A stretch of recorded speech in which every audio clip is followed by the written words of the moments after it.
우리 함께 나눌 하나님 말씀은 에스더 말씀을 같이 보도록 하겠습니다. 에스더 4장 11절부터 17절까지 말씀을 우리 함께 읽도록 하겠습니다. 에스더 4장 11절로 17절까지 말씀을 우리 자매님들 한 절, 형제님들 한 절 이렇게 읽도록 하겠습니다. 자매님들부터 읽겠습니다. 11장입니다. 11절 시작.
오늘 이 시간 저희는요 에스더라고 하는 한 인물이 했던 아주 위대한 고백, 죽으면 죽으리다 라고 했던 이 고백을 같이 한번 생각해보고 나누는 시간을 가지려고 합니다. 지금 저희는 이제 국내 선교를 한 주 앞에 두고 있습니다. 이번 주 목요일에 저희가 같이 출발해가지고요 주일까지 함께 하게 됩니다. 다음 주 주일날 혹시 여기로 예배하러 나오시는 분이 있다면요 아무도 없는 것을 발견하게 될 것입니다. 그러니까 다음 주 주일에는 주일 예배가 따로 대학부 예배가 없습니다. 국내 선교 마친 다음에 전부 다 오부 예배를 서연에서 드리기 때문에요. 국내 선교 갔던 분들은 서연에서 오부 예배를 드리게 될 거고요. 그렇지 않은 분들은 대학부 예배가 없다는 거 기억하셨다가 다음 주에 오셔가지고 저한테 전화하셔도 저 안 올 겁니다. 여러분 이 국내 선교를 이제 한 주 앞에 두고 이제 4일 앞에 두고요. 이 국내 선교를 바라보면서 우리가 생각해야 될 마음이 어떤 것인지 생각하다가 이 에스더 말씀을 같이 여러분하고 나눠야겠다라는 생각을 하게 됐습니다. 우리가 지난 2주 동안 삼손을 살펴봤었는데요. 이 삼손에게서 나왔던 한 주제가 에스더에게서 또 반복되어 나타나고 있습니다. 삼손은 하나님 앞에서 이 유혹 앞에서 무너졌던 모습으로 또 회복시키는 모습으로 등장했던 인물이 삼손이었습니다. 삼손은 유혹을 방어하지 못했습니다. 그를 유혹하는 사단의 세력과 이 악의 세력 앞에서 자기를 방어하지 못했기 때문에 하지 않아야 할 것들을 하지 않았으면 되는데 했기 때문에 그는 결국 그 유혹 앞에 넘어지는 모습을 보여줬고요. 넘어졌지만 넘어져도 하나님께서 다시 살리시는 것을 보여주신 것이 삼손의 이야기였습니다. 하나님 나라 백성의 방어적인 특성에 대해서 보여주는 게 삼손이었다면 오늘 우리가 보는 인물, 이 에스더라고 하는 인물은요 하나님 나라의 공격적인 특성을 보여주는 인물이 바로 이 에스더라고 하는 인물이라는 거죠. 삼손을 통해서 유혹을 어떻게 방어해야 되는지에 대해서 배웠다면 이 에스더를 통해서 유혹하는 사단의 세력을 어떻게 공격해야 되는지 배울 수 있기 때문에 우리가 이 에스더라고 하는 여자를 같이 한번 살펴보려고 하는 거예요. 제가 이제 리더 모임 때도 이야기를 가득 했는데요. 에스더가 누군지 모르는 분들도 간혹 있었기 때문에 구약에 나와 있는 이 에스더라고 하는 이 여자예요. 자매예요. 자 여러분 이 인물이 어떤 인물인지 간단하게 설명을 하고 오늘 이야기 전체로 한번 들어가 보도록 하겠습니다. 여러분 에스더는요 아하수에로라고 하는 왕의 왕후입니다. 이 아하수에로는 누구냐면요 이 페르시아의 황제예요. 이 페르시아의 황제가요 성경에는 아하수에르라고 하는 이름으로 나와 있지만 역사 속에는 크세르크세스라고 하는 왕의 이름으로 나와 있습니다. 이 크세르크세스가 유명해진 건요 2007년도에 나왔던 영화 300에 등장하는 키가 아주 크고 피어싱을 심하게 한 형제, 그 형제가 크세르크세스였죠. 여러분 거대한 페르시아 3차 전쟁을 일으켰고요. 100만 대군을 끌고 그리스에 들어와서 그리스와 전쟁을 치렀는데 결국에는 졌기 때문에 그 뒤에 돌아가가지고 나오는 이야기가 오늘 이 본문에 나와 있는 역사적인 배경이 됩니다. 예, 이 역사적인 배경 속에서 크세르크세스의 아내였던 이 이스라엘 사람, 유다 사람 에스더가 이 에스더가 있었던 이 페르시아 왕국 안에 있었던 이스라엘 백성들 이스라엘 백성이 그 당시에 70만 정도 있었는데요. 이 70만 명의 이스라엘 백성들이 한꺼번에 몰살당한 위기가 있었고 이 위기 가운데서 어떻게 그 위기를 건져냈는지, 그래서 이 70만 명의 이스라엘 백성들을 건져낸 한 여인의 이야기가 에스더서라고 하는 책에 나와 있는 이야기인 것이죠. 그리고 오늘과 우리가 그 에스더에 대해서 가장 에키스의 부분에 해당하는 것들을 같이 보려고 합니다. 여러분, 이 이야기를 우리가 왜 시작했냐면요. 하나님 나라 백성이 세상으로부터 아주 심각한 공격을 당한다라고 하는 것에서부터 시작하려고 하고 있습니다. 여러분, 하나님의 말씀이 선포되면요, 그 선포된 말씀 앞에 있던 어떤 사람들이 그 말씀 앞에 반응합니다. 그 사람이 하나님 말씀에 반응하게 되면요, 그 사람에게 이전에 없던 생명이 나타나고요, 그 생명이 나타난 사람은요, 그 생명으로 말미암아 변화된 삶이라고 하는 것들을 살아가게 되어 있습니다. 이유가 뭐냐면요, 그가 죽은 자였는데 살아났기 때문인 거예요. 그의 존재가 바뀌었기 때문에 그가 이전처럼 살 수 없는 존재로의 변화가 예수님을 만나면 일어납니다. 그래서요, 그가 이전에는 죽어있던 자였는데 영적으로 죽어있어서 하나님을 기쁘시게 할 수 없던 사람이었는데 예수 그리스도의 은혜를 경험하고 십자가를 경험하면요, 이제 그가 산 자가 되어가지고요, 주님을 위해 살 수 있는 존재로 바뀌어지게 된다는 거죠. 근데요, 이렇게 바뀌어지게 된 사람이요, 이제 살아있는 존재로 뭔가 살아보려고 하면 강력한 방해를 경험하게 됩니다. 이유가 무엇입니까? 이전에 있었던 죽은 자들이 산 자를 공격하게 돼 있는 거죠. 여러분, 오늘날 우리가 영화를 보면요, 가끔 좀비 영화를 볼 수가 있어요. 이 좀비 영화가 왜 있느냐? 이것을 예화로 들라고 있는 거예요. 여러분, 좀비 영화에 보면요, 죽은 좀비들끼리 싸우는 경우가 없어요. 죽은 좀비들끼리 항상 너무너무 친합니다. 걔들은 그냥 같이 붙어다니면서 응거다니면서 이렇게 걸어다녀요. 좀비들은 원래 그런 거예요. 근데요, 이 좀비들이 산자를 발견하면요, 산자를 죽이지 못해 안달이 되는 거죠. 왜요? 산자와 죽은 자가 너무 확연하게 차이가 나고 좀비들과 살아있는 자의 움직임이 너무 차이가 난다는 것이죠. 그래서 이 좀비들은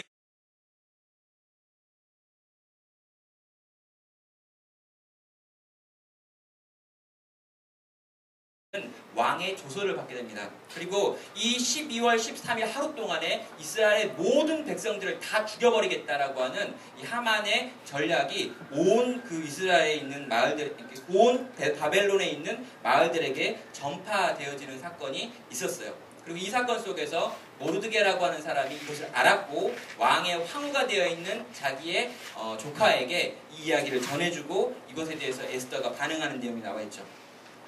여러분, 먼저 우리가 살펴봐야 할 게 뭐냐면 아하수에르가 이 바벨론의 왕인데, 이 거대한 제국의 황제인데 왜 터무니없는 이 유대인들에 대한 사형 계획을 이 학살 계획에 승인했느냐라고 하는 질문이 생깁니다. 여러분, 왜 황제가 자기 나라 안에 이미 들어와 있는 70만 명이나 되는 이 사람들을 다 죽이는 데 조서에 사인을 했을까라고 생각을 해보면요, 뭔가 이상하다는 걸 생각하게 돼요. 역사상 과연 그런 일이 있었는가 잘 모르겠습니다. 역사의 기록에는 이런 내용이 없으니까요. 그런데 여러분, 이 사건이 역사적으로 왜 그렇게 되어질 수 있는지에 대한 근거는 역사 속에 찾아볼 수 있어요. 여러분, 이 페르시아가 전쟁을 일으켰습니다. 그리스와 전쟁을 일으켰는데요, 3차 이 그리스 침공에서 100만이라고 하는 엄청난 군대를 끌고 가는 사람이 이 아하수에르예요. 근데 여러분, 이 아하수에르가 100만의 군대를 끌어모으기 위해서는요, 엄청난 천문학적인 수준의 돈이 필요합니다. 근데요, 이 크세르크세스 아하수에르는요, 이 돈을 빌려요. 여러분, 이 엄청난 돈을 빌려가지고 100만의 대군을 만든 크세르크세스는요, 이렇게 쳐들어가면서 했던 말이 있는데, 그리스에 가서 그리스에 있는 모든 금은보화를 다 내가 가져올 것이니까 그 돈으로 이 빚을 갚겠다라고 하는 이야기를 합니다. 그런데요, 이 왕이 이 전쟁에서 패배하고 도망오게 되죠. 100만의 대군이 다 죽은 것도 문제지만 그 100만의 대군을 만들기 위해서 빌렸던 돈의 양을, 엄청난 그 양을 갚을 수 있는 길이 이 황제에게 없었다는 거예요. 결국에 이 크세르크세스는요, 이 전쟁 이후에 점점 더 약화되어지는 권력을 경험하게 되고 결국에 암살당하는 것으로 끝나는 것으로 역사는 기록하고 있습니다. 바로 이 크세르크세스가 약해져가고 있는 때에 등장한 이야기가 오늘 이 에스더에 나와 있는 이야기인 거예요. 자, 아하수에르는요, 지금 돈이 없습니다. 돈이 없어도 너무 없어요. 이것 때문에 자기가 왕권에서 밀려날 위기에 빠져있는 게 아하수에르입니다. 그런데요, 이 아하수에르에게 하만이라고 하는 사람이 등장해가지고 유대인들을 다 죽이는 조건으로 은을 가져다 줍니다. 근데 여러분, 은을 얼마를 갖다 주냐면요, 1만 달란트를 갖다 줘요. 자, 여러분, 1만 달란트 얼마일까요? 여러분 1달란트는요 34kg입니다. 34kg. 우리 공동체에서 가장 날씬한 자매가 34kg 정도 돼요. 그런 자매가 있어요, 우리. 근데 여러분 이 은 34kg가 만이니까요. 여러분 얼마가 될까요? 34 곱하기 만. 얼마죠? 여러분 3,400톤이에요. 여러분 은 3,400톤을 들고 와가지고요.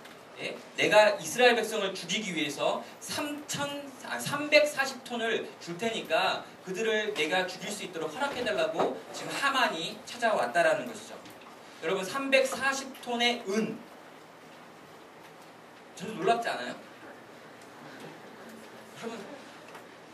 여러분 기껏 본 게 뭐 한 돈짜리 은 뭐 이런 거였잖아요. 340톤 킬로그램 말고 더 쉽게 여러분 머릿속에 그려볼게요. 여러분이 대부분 보고 있는 용달 트럭이라고 하는 트럭이 있어요. 이사할 때 가져오는 그 조그만 트럭 있죠. 여러분 그 트럭이 2.5톤인 경우가 대부분이에요. 근데 여기 2.5톤짜리 트럭 136대가 온 거예요. 그만할게요.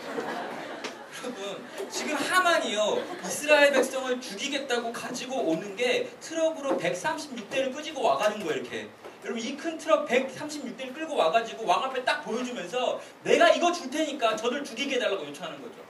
와 여러분 그렇게 오니까 왕이요 이거 한번 받으면 내가 지금 가지고 있는 이 경제적 문제 다 해결되겠구나 생각하니까 여기에 사인을 해주는 거예요. 70만 명 죽이는 거 괜찮다라고요.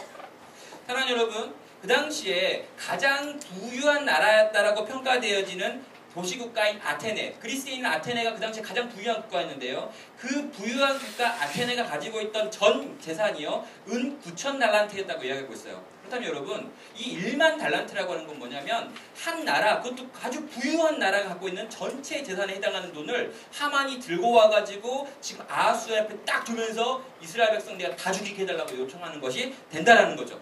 그렇다면 여러분, 하만, 얘 도대체 뭔가요? 아니 도대체 이스라엘 백성한테 무슨 철천지 원수였길래 이 이스라엘 백성 죽이는데 그 엄청난 돈을 투자하고 있느냐라고 우리가 물어봐야 되는 거예요. 여러분 조금 어려울 수 있어요. 그래서 여러분 하품하는 사람도 있는데 조금만 더 가봐요. 지금 오늘 설교는 조금 어려워요. 조금 역사 이런 거 나오니까 어렵잖아요. 그죠? 그래요? 괜찮죠? 재밌잖아요 역사. 크세스 기억나죠 이렇게? 피어싱 많이 한 그 친구. 여러분 이 하만이 누구냐라고 물어보면요, 하만이 누구길래 이렇게 하나님 나라 백성을 싫어하는가? 예, 하만의 이름 앞에 붙어있는 수식이 뭔지 보면 돼요. 하만은요 그를 수식할 때 어떻게 하냐면 아각 사람 하만이라고 이야기하고 있어요. 아각 사람. 근데 여러분 아각 사람이라 그러면 대부분 아각이 민족이어야 되잖아요.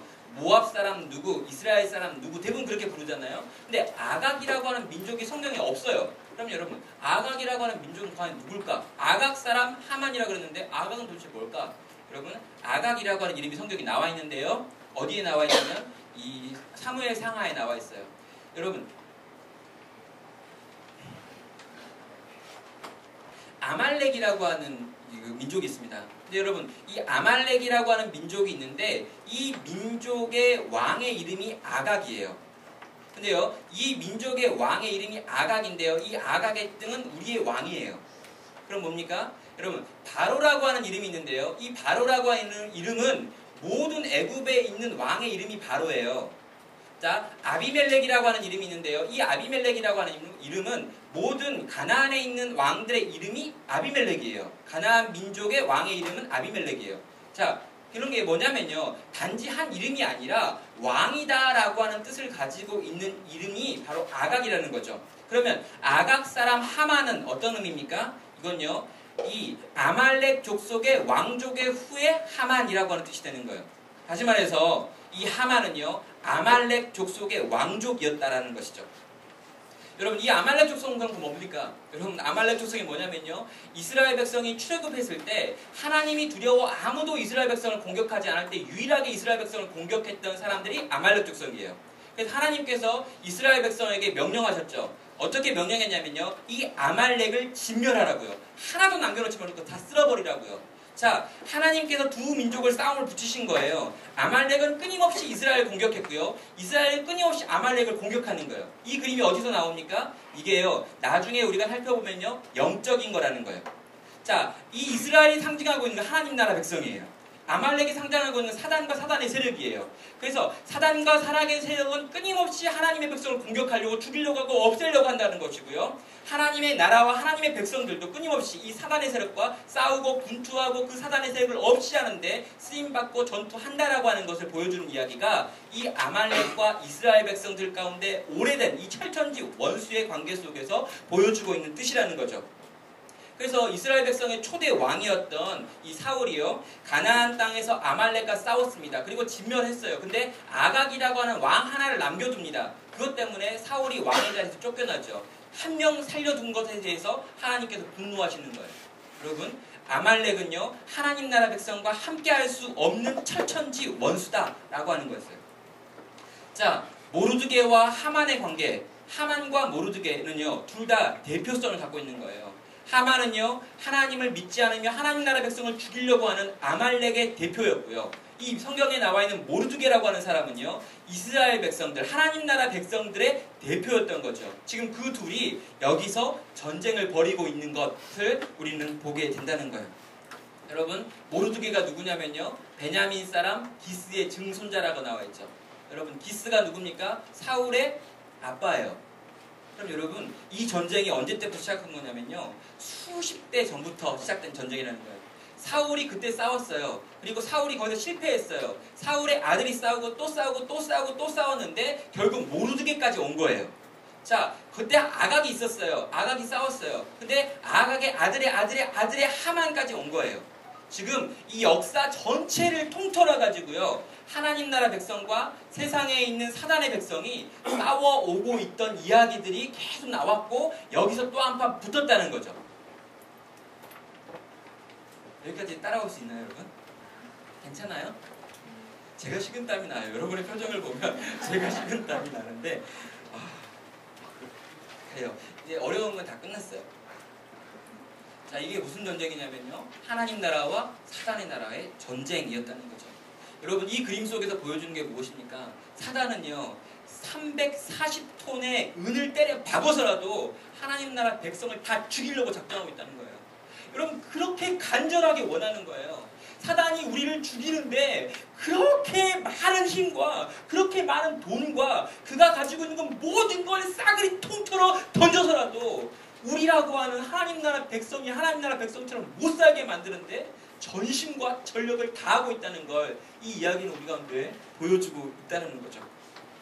사랑하는 여러분, 이 거대한 은을 보십시오. 이 많은 은을 보십시오. 이 사단이 우리 가운데 행하고 있는 열심을 보십시오. 우리 하나 성도로 살지 못하게 하기 위해서 사단이 지금 얼마나 수고하고 있는지를 봐달라고 하는 것이죠. 여러분, 이 거대한 사단의 노력이 우리 앞에 있다면 여러분, 우리는 어떻게 해야 되는 걸까요? 그렇게 강력하게 우리에게 공격해오고 있다면, 전심으로 공격해오고 있다면 우리는 과연 어떻게 해야 이 사단의 강력한 공격 앞에서 우리를 지키며 또 사단과 싸워 이길 수 있느냐는 거예요. 여러분, 여러분도 무언가를 걸어야 된다는 거죠. 사단이 자기의 전부를 걸었던 것처럼, 여러분 340톤의 은을 걸었던 것처럼 우리도 무언가 걸어야 그거와 싸울 수 있을 거 아니라는 거예요. 여러분, 우리는 이 사단과의 싸움을 위해서 뭘 걸겠냐는 거죠. 여러분, 하나님의 나라의 백성이 되기 위하여, 정말 하나님 나라의 군대가 되기 위해서 여러분은 뭘 걸겠냐는 거죠. 저는 여러분에게 물어보고 싶은 거예요. 사단은 자기의 전부를 걸어 이 싸움에 쳐들어왔는데 우리는 과연 뭘 거느냐는 거죠. 여러분, 우리는 모르드게를 통해서요, 무엇을 걸어야 되는지를 배워야 되는 거죠. 하나, 여러분, 모르드게는요, 자기의 생명을 걸었습니다. 여러분, 모르드게는요, 자기 앞에 있는 하만이라고 하는 존재가 단지 한 사람이라고 생각하지 않았어요. 하만의 이름을 보니까, 또 그의 조상의 이름 아각을 보니까 그는 분명 아말렉이라는 걸 알았습니다. 그리고 이 아말렉이 지금 내 앞에 서가지고 신처럼 돌아다니고 있는 걸 봤어요. 그래서요, 원래 모르드게는요, 절 잘하는 사람입니다. 인사성이 좋은 사람이에요. 모르드게는요, 왕 앞에 절했습니다. 모르드게는요, 어른들한테 인사 잘하는 사람이에요. 근데요, 이 모르드게라고 하는 사람이요, 여러분 에스더서를 집에 가서 읽어보세요. 그 앞에 다 있는 이야기를 다 빼고 하니까 여러분들이 물론 있는데, 이 하만이 이스라엘 백성 다 죽여라라는 말을 왜 했냐면 모르드게가 인사를 안 해서 했어요. 하만이요 아주 뒤끝이 장렬이에요. 그러니까 모르드게가 인사 안 하는 거 보고 짜증나가지고 쟤 누구야 그랬는데 이스라엘 백성이니까 짜증나가지고 이스라엘 다 죽여 그런 거예요. 하만 굉장히 짜증난 사람이에요. 근데 여러분 요 하만이 모르드게 앞에 섰는데 모든 사람들이 하만의 그 높은 권력과 힘 앞에서 절았는데요. 딱 한 사람이 절 안 했는데 그게 모르드게였어요. 왜요? 모르드게는요. 하만이 단지 사람이 아니라 아말렉을 대표하며 사단을 대표하고 있다는 걸 정확하게 알고 있었기 때문이죠. 내가 너에게 절하는 건 단지 내라고 하는 개인이 절하는 것이 아니라 하나님의 백성을 대표하는 내가 사단을 대표하는 너에게 절하는 것이 되기 때문에 그럴 수 없다라고 하는 거예요. 여러분 자기의 생명을 걸고 이 싸움에서 싸워 나간 것이 모르드게였다는 것이죠. 여러분 모르드게는요 포기하지 않았던 거예요. 모르드게는요 지금 이 세상에 강력한 힘을 가지고 공격해오고 있는 이 사단의 세력 앞에서 자기의 생명과 실존을 걸고 너는 아니다라고 말하는 거예요. 너는 신이 아니다. 난 너에게 복종할 수 없다. 나는 너와 싸우겠다라고 선언하고 있다는 거죠. 사랑하는 여러분 우리도요 그와 동일한 싸움 앞에 놓여 있습니다. 사단은 세상의 배후에 있습니다. 이 세상의 강력한 힘과 능력을 가지고요 우리 가운데 찾아와서 여전히 오늘 우리가 성도로 살지 못하게 만들고 있어요. 여러분 그 앞에서 여러분이 만약 살아남기를 결정하고 있다면 여러분이 생존을 결정하고 있다면요 여러분 그 사단과 싸울 수가 없어요. 먹고 사는 문제에 여러분이 붙들려 있다면 먹어야 된다 살아야 된다라고 생각하고 있다면 이 싸움에서 싸울 수 있는 자가 아무도 없다라는 것이죠. 이 싸움에서 여러분이 이 사단과 싸우기 위해서 필요한 첫 번째가 무엇입니까? 바로 이 생명을 거는 거예요. 전부를 걸고 나에게 다가오는 사단의 세력 앞에서 나의 전부인 생명을 걸고 그 앞에 나아가 대적하는 그런 것이 바로 성도의 역할이고 성도의 싸움의 방식이라는 거죠. 사랑하는 여러분, 여러분이 정말 성도로 이 땅을 살기 원하신다면 여러분 생명을 거십시오. 여러분, 여러분의 생명에 걸리지 않고는요 결코 이 싸움에서 여러분이 성도로 살아남을 수 없을 것이기 때문입니다. 왜요? 아직껏 그렇게 살았던 사람이 없기 때문이죠. 여러분 모르드게는요 이렇게 말했고 그 결과가 온 이스라엘의 멸망이 될 수 있다라고 하는 사실을 알게 되었습니다. 거대한 규모의 학살 계획이 일어나고 있다는 걸 알게 되었어요. 그리고 이제 이것을 위하여 엄청나게 많은 뇌물을 먹은 아하수에르가 조서에 사인을 했기 때문에 이 일은 결국 12월 13일 날 일어난다는 걸 모르드게가 알게 되었습니다. 모르드게는 이 사실을 알고요 하나님께 기도했어요. 그리고 기도하는 것에서 끝나지 않고요 그가 알고 있는 조카였던 이 에스더에게 찾아갑니다. 그리고 에스더에게 이렇게 되어지고 있는 모든 과정들에 대한 이야기를 했었죠. 그것이 14절에 나와 있는 내용이에요. 자, 모든 과정을 다 설명했어요. 근데 이 모든 과정을 다 설명했더니 에스더가 뭐라고 대답했냐면요. 내가 지금 왕한테 나간 적이 너무 오래됐다. 30일 동안 왕이 나를 부르지 않았다. 왕이 부르지 않았음에도 불구하고 왕에게 나가면은 왕이 나를 죽일 수도 있는데 나는 지금 걱정된다라고 이야기를 한 거예요. 그랬더니 이 에스더의 말을 들은 모르드게가 한 대답이 14절에 있는 말입니다. 여러분 14절에 있는 말 우리 같이 한번 읽어보겠습니다. 시작. 내가 만일 잠잠하여 말이 없으면 유다인은 다른 데로 말미암아 노임과 구원을 얻으려니와 너와 내 집은 멸망하리라. 내가 왕위의 자리를 얻은 것이 이때를 위함이 아닌지 누가 알겠느냐 하니. 여러분 에스더는 지금 에스더에게 모르드게는 두 가지 이야기를 하고 있습니다. 첫 번째 주장은 네가 말하지 않아도 네가 왕 앞에 가서 말리지 않아도 유다인들은 다른 방식으로 말미암아 하만으로 인하여 살육당하지 않을 것이다 라는 이야기를 하는 거예요. 예, 이게 무슨 이야기일까요? 지금 하만이 다 죽인다 그래가지고 막 울며 불며 왔단 말이에요. 제 위에서 막 울면서 지금 에스더에게 어떻게 좀 살려달라고 부탁하려고 왔어요. 근데 에스더가 좀 어렵겠는데 저도 무서워요. 죽는 거 싫어요. 이렇게 얘기했단 말이죠. 그랬더니 지금 모르드게가 이 에스더한테 하는 말이 뭐냐면 네가 만약에 아무 말도 안 해도 하나님이 유다인들을 다 지켜낼 거야 라는 이야기를 하고 있어요. 이게 도대체 무슨 말일까요? 이게 뭡니까? 예, 이게요 하나님의 언약적 신실함을 믿는 자가 그 믿음에서 나오는 고백이에요. 어렵죠? 언약적 신실성. 여러분이 모르는 말을 할 때마다 저 기쁨이 와요. 이게 뭡니까? 여러분 이스라엘 백성이 지금 포로로 끌려온 이유가 있는데 율법을 어겨서예요. 하나님을 사랑하지 않아서예요. 우상을 숭배했기 때문이에요. 그래서 하나님께서 이스라엘 백성이 뭐라고 했냐면 내가 너희를 징계한다고 그랬어요. 그래서 이걸 너희를 고쳐낼 거라고 이야기했어요. 자, 이게 무슨 말입니까? 너는 내 자식이란 말이에요. 자식이 말을 안 들었어요. 하나님 매를 때리는 거예요. 그래서 얘를 고쳐내는 것이 목적이에요. 그들이 지금 바벨론에 끌려가서 포로 생활하고 약자가 되어 있는 이유는 지금 그들을 고쳐내기 위한 하나님의 교육 과정이 있기 때문에 거기 끌려와 있는 거예요. 근데요, 지금 하만이 무슨 이야기 한 겁니까? 다 죽이겠다는 거죠. 여러분, 다 죽이겠다고 하는 하만의 계획이 성사될 수 없다는 거예요. 무슨 말인지 알겠어요? 여러분, 제가요, 제 말 안 듣는 아들을 때릴 수 있어요. 근데요, 제 말 안 듣는 아들을 때려가지고 얘를 막 혼내고 있는 중에 옆에서 오는 어떤 아저씨가 와서 얘를 죽이겠다는 거예요. 근데 내버려둬요?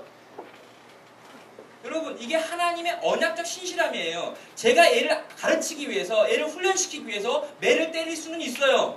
그런데 제가 매를 때리되 얘를 죽일 때까지 때리지 않아요. 얘를 때려가지고 애가 고쳐지면 얘를 고쳐서 다시 안아서 내 아들로 삼겠다고 얘를 때리는 거잖아요. 근데 동네 아저씨가 와가지고 칼을 들고 얘를 죽이려고 그런다. 안 되죠. 그 아저씨를 내가 죽여야죠. 여러분, 이것이 언약적 성실함과 신실함이라는 거예요. 지금 모르드게가 알고 있는 건 이거였던 거예요. 하만이 지금 우리를 죽이려고 한다. 그러나 하만은 우리를 죽일 수 없다. 왜? 하나님이 우리를 보호하실 것이기 때문이다 라고요. 예, 이렇게 말하는 거죠. 이때 내가 만일 잠잠하여 말이 없어도 유다인은 다른 데로 말미암아 노임과 구원을 얻는 것이야 라고 이야기하는 거예요. 왜? 언약적 신실함. 하나님은 우리를 지키기로 약속하셨어. 우리를 고치시기로 약속하셨어. 우리를 회복시키기로 약속하셨어. 우리를 당신의 백성으로 온전케 만드시길 약속하셨기 때문에 잠시 우리가 고난을 당하나 우리는 죽을 수 없어. 근데 우리를 죽인다고? 말도 안 되지. 그러게 언약적 신실함이에요. 여러분, 우리는 그런 사람들이에요. 여러분, 우리가 누구냐고 물어보면요, 우리는 망할 수 없어요. 놀랍죠? 여러분, 우리가 누구냐? 망할 수 없는 사람들, 이게 우리예요. 왜 우리가 망할 수 없냐고요? 예, 우리가 있잖아요. 10년 후에 우리의 모습이 어떨까요? 여러분은 10년 후에 여러분 아세요? 여러분 10년 후. 10년 후에 여러분 대부분 다 아줌마가 돼 있을 거예요. 믿음으로 확신하고 선포합니다. 여러분 다 아줌마가 되시길 주님을 축원해요. 물론 이제 20살짜리 친구들은 좀 안 있었지만 여러분 이제 10년 후에도 아줌마가 안 돼 있는 것이 너무 힘들고 슬플 것 같긴 해요. 여러분 제발 아줌마가 돼 있고 아저씨가 돼 있기를 주님을 축원합니다. 여러분 10년 후에, 여러분 20년 후에 여러분 어떨까요? 20년 후에? 몰라요. 30년 후에 여러분의 모습이 어떨까요? 모르겠습니다.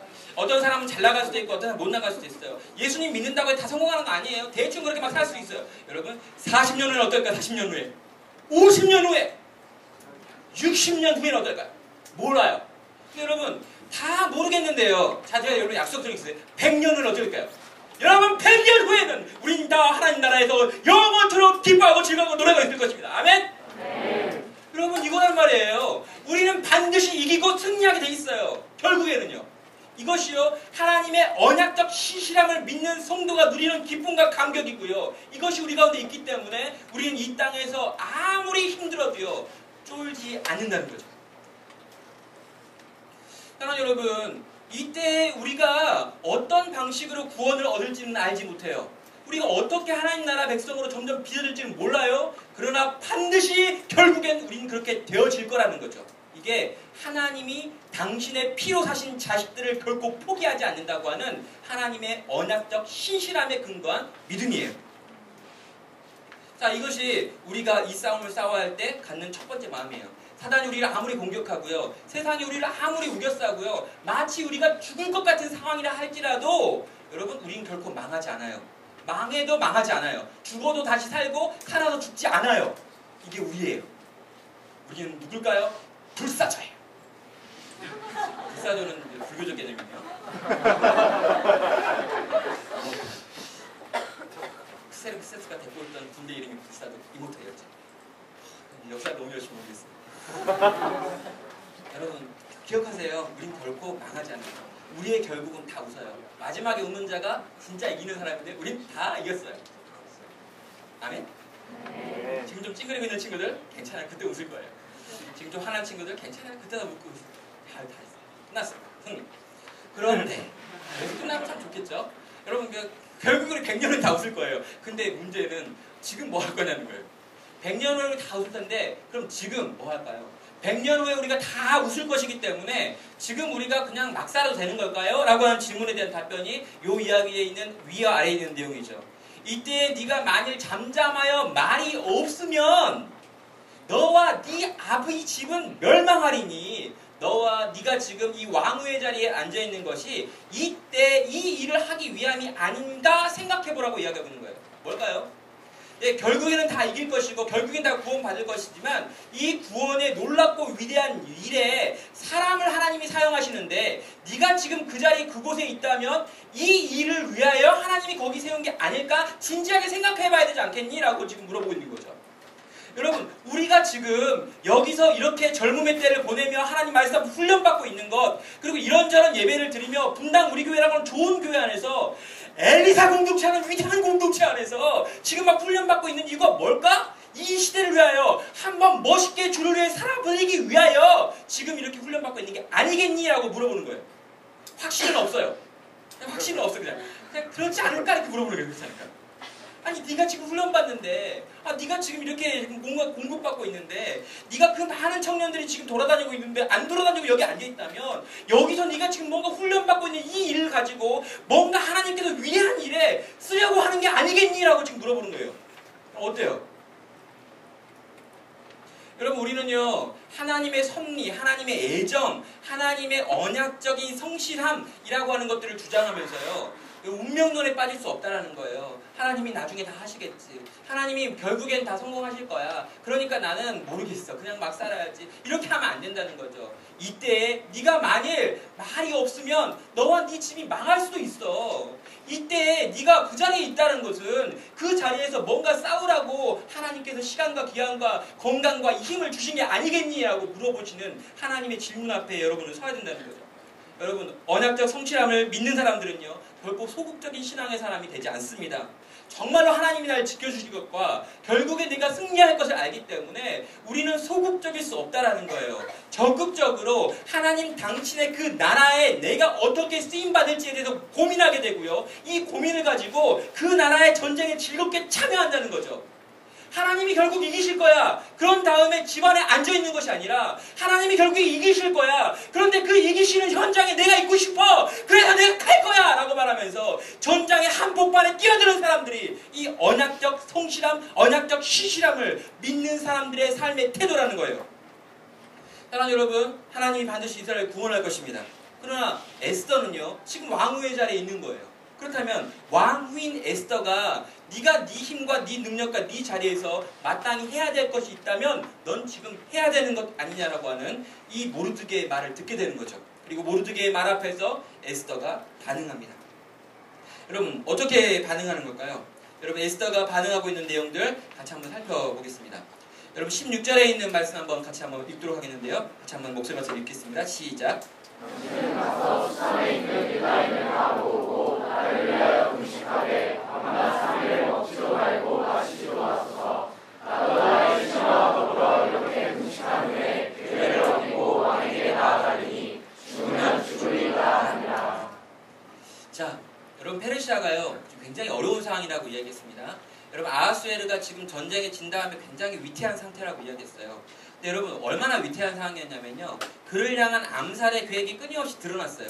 그리고 실제로 그를 암살하려고 했던 시도들이 일어났습니다. 그리고 그 아버지도 암살당했어요.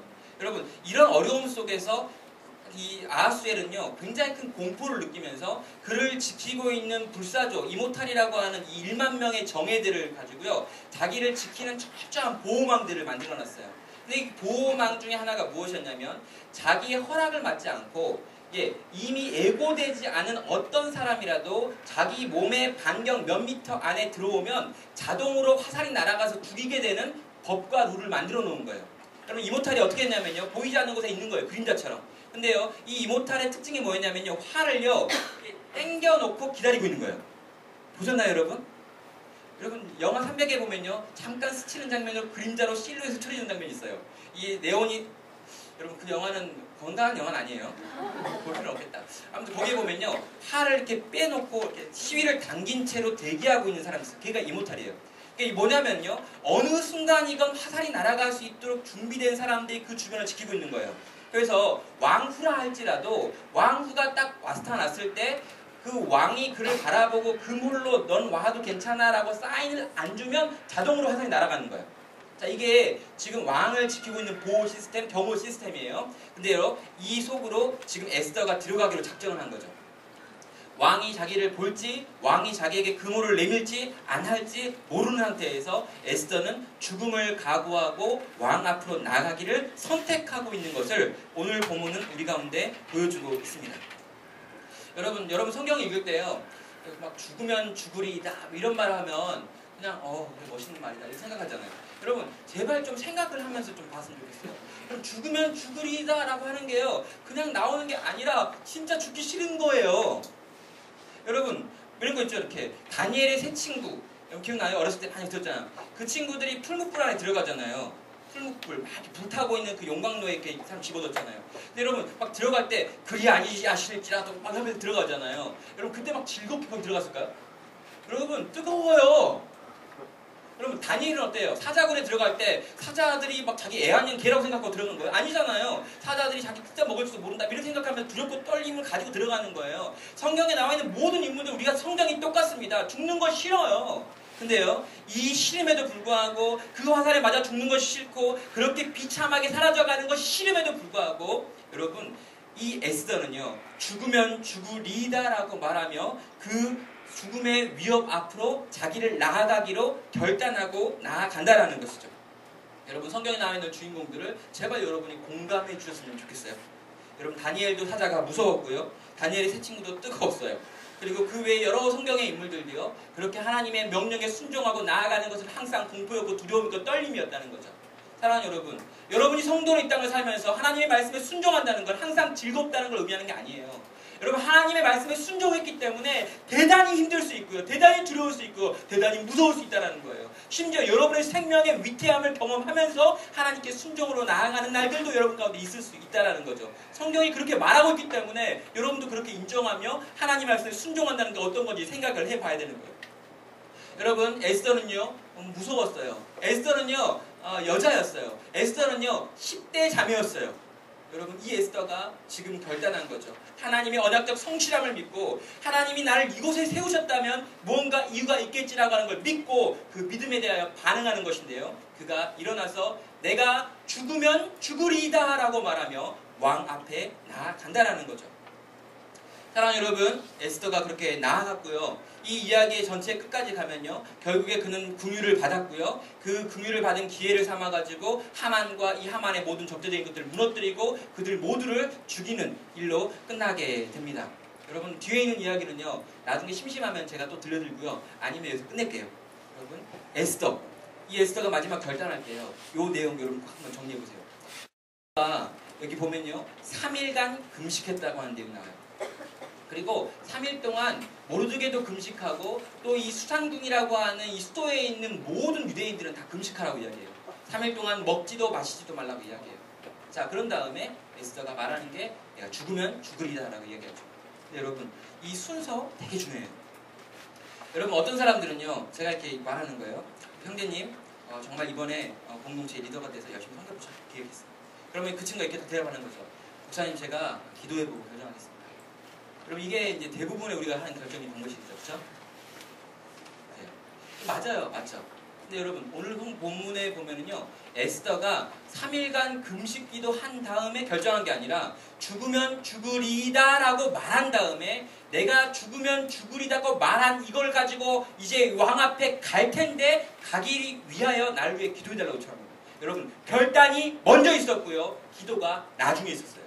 기도하고 나서 하나님이 내적인 확신을 줘서 결단한 게 아니라 내가 이 모든 상황과 여건 속에서 하나님의 뜻은 이것이다, 내가 이것에 순종하겠다라고 결단하고요, 그것을 선언한 다음에 이것이 가능해지도록 나를 위해 기도하고 나도 기도하겠다라고 말하고 있는 거죠. 사랑하는 여러분, 인생의 많은 문제를 여러분 결정해야 되는데요, 여러분 이 많은 문제를 결정할 때 여러분 기도를 많이 하고 결정하는 건 맞아요, 좋아요. 그러나 여러분이 기도한다고 해서 하나님이 여러분이 어떻게 하고 이렇게 하고 이렇게 하고 이렇게 해야 된다고 말하지 않는 경우가 태반이에요. 제가 약속드릴게요. 여러분 하나님의 음성을 들어가지고요 이걸 할까 저걸 할까 결정하려고 막 고민했는데 막 하나님 막 들려주시고 이런 경우는요 거의 없어요. 거의. 물론 없다는 건 아니에요. 거의 없다는 거예요. 내가 이 형제를 선택할까요? 저 형제를 선택할까요? 하나님 너무 고민이 돼요. 내가 말만 하면 올 텐데 이런 거 거의 없지만 아무튼 막 이렇게 막 하다가 하나님이 그래 이 남자야 이렇게 말해줘가지고 결정하는 거 거의 없어요. 여러분 다 있죠. 대부분 우리는 어떻게 결정하냐면요 이 사람의 여러 가지 조건과 상황들을 다 보고요 판단하고 고민하고 내가 가지고 있는 성경적인 지식과 이 땅에 가지고 있는 상식과 그 사람에 대한 여러 가지 평판들을 다 듣고 하나님 앞에 기도를 하되 내가 결정하는 거예요. 내가 가지고 있는 모든 성경적 가치관과 내 인간의 실존을 걸고 내 인생을 걸고 나는 이 남자를 결정하는 거예요. 그런 다음에 이 남자가 정말 좋은 사람 되게 해달라고 기도하는 거예요. 얘가 너무 이제 적실한 것 같아요. 근데 여러분 인생이 그렇다는 거예요. 여러분의 인생의 진로의 문제나 여러분의 배우자의 문제나 여러분이 공부할까 공부하지 않을까의 문제나 여러분이 이 직장 갈까 저 직장 갈까 막 고민하는 이 많은 것들 속에서 우리는 있잖아요. 하나님이 우리 가운데 주신 건전한 판단력을 가지고 성경에 있는 이미 많이 들어있는 이 가치관들 속에서 하나님의 뜻과 그 계획을 분별해 가지고요 내가 선택하는 거예요. 하나님 죽으면 죽으리라. 내가 이제 가겠습니다. 가는 것이 하나님의 뜻이 명백합니다. 근데 가려고 하니까 난 무서워요. 난 활에 맞아 죽는 거 싫거든요. 나는 이제 겨우 왕후 돼가지고 좀 편해보려는데 이렇게 끝나기 싫어요. 그러니 하나님 날 좀 도와주세요. 나와 함께 해주세요. 내가 긍휼을 얻게 하시며 이스라엘 백성의 구원의 문제 가운데 참여하여 도움이 되는 인생 되고 싶어요. 그리고 나를 위해 기도해 주세요 라고 말하고 에스더는 나아갔던 거죠. 그리고요 그렇게 기도하고 나아갔던 에스더가 하나님의 긍휼의 은혜를 받게 되고요 동일하게 이스라엘 백성을 구원하는 데 쓰임을 받게 되는 것이죠. 사랑하는 여러분 기도하면서 결정하는 거 맞습니다. 그러나 여러분 결정하고 기도하세요. 하나님의 뜻에 순종하기로 작정하고 그의 뜻에 나를 드리기로 말한 다음에 그런 다음에 그것이 가능해지도록 기도하세요. 그리고 하나님께서 그 기도 가운데 응답하시는 걸 보게 될 것입니다. 사랑하는 여러분 이제 말씀을 맺겠습니다. 여러분 이 하나님의 백성이 이 사단의 세력과 싸우려면 여러분 전심을 다해야 돼요. 여러분 생명을 걸어야 합니다. 모든 걸 다 걸고 이 사단과 싸워야 돼요. 그리고 싸우되 있죠. 여러분 기도해보고 난 다음에 싸우는 것이 아니라 일단은 싸우고요 그 싸울 힘을 달라고 하나님께 기도하는 것이 옳다라는 것이죠. 자 이제 우리가요 다음 주에 이제 목요일부터 국내 선교를 가게 됩니다. 여러분 국내 선교는 어떤 거냐고 여러 사람들이 물어봐요. 근데 여러분 국내 선교는 어떤 거냐면요 복음 들고 가서 거기에 있는 하나님 안 믿는 사람들에게 주의 복음을 전하려고 가는 거예요. 여러분 농활이 아니에요. 거기 문화체험 아니에요. 여러분 농촌체험 이런 거 현장 아니에요. 거기에 우리는 선교 가는 거예요. 거기에서 선교하는데 사람들이 우리의 이야기 듣게 하기 위해서 농활도 하는 거고 마을잔치도 하는 거고 음식도 대접하는 거예요. 우리의 목적은 복음을 증거하는 것이고요. 약 3%밖에 안 되는 작은 복음화율 100명 중에 3명밖에 믿지 않는 그 작은 마을에 들어가가지고 거기서 어떻게든 복음을 증거하기 위해 가는 거예요. 여러분 이 일이요 쉽지 않아요. 왜요? 그 영혼들을요 평생 동안 지켜왔던 사단이 거기 있단 말이에요. 여러분 거기에 있는 그 어르신들을요 평생 동안 지켜오고 보존하고 보호해가지고 지옥에 데려가려고 애썼던 사단이 거기 있는데 거기 가가지고 여러분이 만만하게 그냥 와 이러면 올 것 같아요? 안 와요. 사단이 있잖아요. 평생 찜 붙여놨단 말이에요. 어떻게든 지옥에 같이 가고 싶어가지고 애써 수고하여 키운 70년 된 나무들이 거기 막 있는데 70년 동안 애써 놓은 이 70년 된 이 영혼들을 여러분 그냥 가가지고 복음 한번 전해주면서 한번 예수님 믿어볼래요? 그래가지고 올 것 같아요? 아니라는 거죠. 사단이 그렇게 강력하게 우리를 방해할 것이며 우리를 공격할 것이며 우리가 이 준비하지 못하게 할 것이며 우리가 집중하지 못하게 할 것이며 우리가 기도하지 못하게 만들고 결국 거기 가면 날씨 엄청 더울 것이며 비가 막 추적추적 내릴 것이며 화장실에서 냄새가 막 올라올 것이며 여러 가지 방해로 우리를 끊임없이 짜증나게 만들 거라는 거죠. 너무 과격한가요? 아무튼 방해한다는 거예요. 여러분 우리가 그 전쟁터 속에 들어가는 거예요. 그러니 여러분 이 두 가지를 믿어야 되는 거죠. 하나님이요 결국 이기실 거예요. 여러분 진짜 안 될 거예요. 여러분 거기 있는 목사님들이요 대소동의하게 하시는 말씀이 있어요. 내가 여기서 17년 동안 사역하는데 여기 이 마을에 있는 모든 사람들 다 안다. 그리고 내가 다 복음 전해봤다. 안 믿더라. 너네가 와서 할 일 없다 이렇게 얘기해요. 그럼 거기 교회 섬기러 갔던 많은 팀들이 느끼는 게 다 똑같은 거예요. 교회에서 복음을 전하고 싶은데 교회에서 별로 좋아하지 않아요. 다 해봤는데 안 되더라. 그냥 와서 일이나 해라. 이렇게 해요. 여러분 진짜로 그런 걸 잘 믿지 않습니다. 정말로 복음이 역사해가지고 그 할아버지 할머니 어르신들이 변화될 것에 대한 기대감이 거의 없어요. 여러분 우리는요 기대하고 가야 돼요. 왜요? 하나님께서요 당신이 건지기로 작정된 자 가운데 찾아오셔가지고요 당신의 기적과 놀라운 일과 그 역사로 그들을 뒤집어 엎으셔서 70년 된 영혼이 응애 하고 태어나는 것들을 우리로 보게 하실 거니까요. 아멘? 그거 믿고 가는 거예요. 하나님의 언약적 성실함이요. 또 하나요. 이 언약적 성실함에 지금 우리를 불러주신 거예요. 네가 지금 분당 우리 교회 대학부에 다니고 있는 이유가 뭐니? 그거 지금 국내 선교 가가지고 복음을 전하라고 하는 것 아니겠니라고 지금 물어보는 거죠. 여러분 우리가 왜 여기 있냐는 거예요. 왜 지금 이때에 있냐는 거예요. 왜 이 여름에 이 국내 선교 가기 한 주 전에 와 있냐는 거죠. 여기 가자고 하는 거 아닐까? 라고 내가 아닐 수도 있고 다 그런 사람들 아니니까. 여기도 그랬잖아요. 그럴까 하노라. 맞아요. 우리 그럴까 하는 거예요. 그렇지 않을까라는 생각을 하는 거죠. 지금 130명이 지금 가기로 했잖아요. 여러분 맞아요. 하나님께서 지금 우리 가운데 이 위대하고 놀라운 생명이 태어난 역사에 쓰임받는 도구로 한번 참여해보겠니라고 지금 우리를 초청하신 거라는 거죠. 그럼 여러분 가서 잘해봅시다. 가는 사람들 정말 열심히 해보자고요. 한번 이를 악물고 제대로 똑바로 평생에 안 해본 반일을 해보는 거예요. 막 밭에다 막 뻗는 거예요. 으악 해도 그거 보면서 막 이렇게 할머니 할아버지 막 감동이 와 쟤네들 막 미친 것 같이 일을 해. 저렇게 일을 하는 애들한테 들어줘야지. 막 이런 막 놀라운 역사 있죠. 막 화장실 같은 데 갔는데 퍼세시계예요. 놀라워하지 말고 막 기뻐하면서 막 들어가는 거예요. 들어 나올 때도 놀라워 좀 할렐루야 그러고 내 모든 것을 쏟아 부어줬다 이러면서. 그럴 수 있다는 거예요 여러분. 왜요? 그럴 수 있는 거예요. 기껏 4일이잖아요. 거기서 계속 살라는 것도 아니고. 그냥 죽어라 해보는 거예요. 왜요? 하나님 한번 우리 가운데 그런 기회로 부르셨으니까요. 세 번째 마지막입니다. 여러분 그럼 남겨진 사람은 어떡할까요? 여러분 200명이 여기 있는데요. 130명이 가요. 나머지 70명. 이제까지 이 설교를 들으면서 이건 내 이야기가 아니야. 여기서 감동받으면 안 돼. 이렇게 했던 되죠. 여기서 감동받아가지고 안 가려고 작정했는데 마지막 순간에 가기로 손 들어가지고 끌려가면 안 돼. 그래서 절대 감동 안 받을 거야. 이랬던 사람들이 2명 있어 지금. 근데 여러분 제가 말씀드릴게요. 안 가도 돼요. 여러분 분명히 에스더는요 죽으면 죽으리다 라고 하면서 가서 이 화살 앞에 서는 두렵고 떨리는 일을 했습니다. 그런데요 이 에스더가요 자기 혼자 고생하기 싫으니까 했던 말이 있어요. 수상궁에 있는 모든 사람들과 더불어 함께 먹지도 말고 마시지도 말고 기도해달라고 그랬죠. 여러분 여기 안 가시는 분들 먹지도 말고 마시지도 말고 3일 동안 기도하시기 바랍니다. 할렐루야. 다 같이 가는 거죠. 사랑 여러분, 우리가요 가는 자나 가지 않는 자나 다 함께 이 선교회에 참여했으면 좋겠어요. 하나님 놀랍고 위대한 일을 행하실 때 우리 같이 있었으면 좋겠어요. 가게 되는 사람들 분명 고생할 겁니다. 에어컨도 없고요, 자는 것도 굉장히 불편하고요, 씻는 데도 없고요. 어떤 마을에 가는 씻는 데가 없어가지고 지금 텐트를 쳐가지고 그 안에서 이렇게 씻든지 이렇게 해야 되는 뭐 이런 일도 있어요. 여러분 가면 많이 힘들 겁니다. 여러분 힘들 거예요. 인정하세요. 죽으면 죽으리라도 했는데 뭐 죽진 않을 거예요. 3일.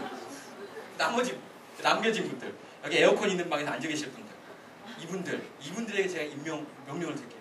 3일 동안 수상국에 있는 모든 유대인들이 먹지도 않고 마시지도 않고 저를 위해 기도했던 것처럼 우리를 위해 기도해주세요. 여러분 결국에 다 가는 거예요. 다 가서 하나님께서 우리 가운데 행하실 그 놀랍고 위대한 구원의 역사에 다 같이 참여하는 거예요. 그리고 하나님께서 그 놀라운 구원을 행하실 때 다 함께 찬양하고 다 함께 즐거워하고 다 함께 기뻐하고 다 함께 하나님을 높이는 우리 모든 엘리사 공동체가 되시기를 주님의 이름으로 축원합니다. 에스더가 우리 가운데 고백했던 것처럼 우리도 하나님 앞에 세상 앞에 그렇게 고백하며 이 땅에서의 삶을 싸우며 분투하며 나아가는 모두 되기를 바라고요. 이 시간 우리 같이 찬양할 텐데 내 삶 드리리 이 찬양으로 같이 나가겠습니다.